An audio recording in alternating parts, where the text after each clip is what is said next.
সংসার একটা অভ্যাস, যা একসাথে থাকতে থাকতেই গড়ে ওঠে। একে অপরের সাথে কথা বলতে বলতেই, একে অপরকে সহ্য করতে করতেই এই অভ্যাস গড়ে ওঠে। সংসার মানে হলো একসাথে থাকতে থাকতে একে অপরের গায়ের গন্ধটা আত্মস্থ করে নেওয়া। সংসার মানে হলো মানুষটা মুখের সামনে এসে দাঁড়ালেই মানুষটার মনের ভেতর কী চলছে সেটা বুঝে ফেলা। সংসার মানে হলো বড় অফিস থেকে ফিরলে এক গ্লাস জল রোজ মুখের সামনে তুলে ধরা।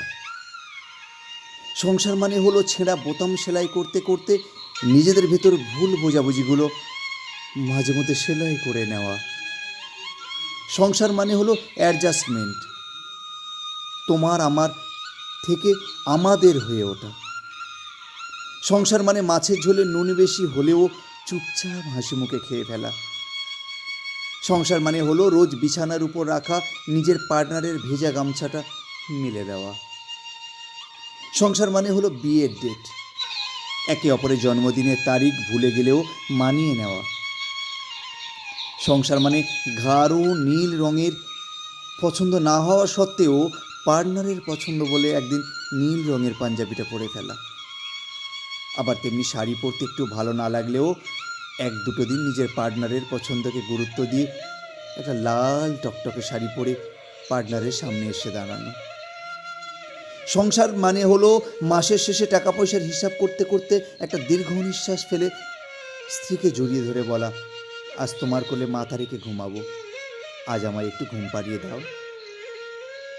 সংসার মানে হলো মাঝে রাতে বরকে ঘুম থেকে তুলে শিশির ভেজা রাস্তায় হাঁটতে যাওয়ার বায়না ধরা। সংসার করা সহজ, কিন্তু একটা সংসারকে প্রতি মুহূর্তে যাপন করা সহজ নয়। সংসার মানে হাজারা ব্যস্ততার মাঝে একবার অন্তত ফোন করে জিজ্ঞেস করা, খেয়েছ? সংসারে ওঠানামা ভাঙা করা থাকবেই, কিন্তু হাঁপিয়ে গেলে চলবে না।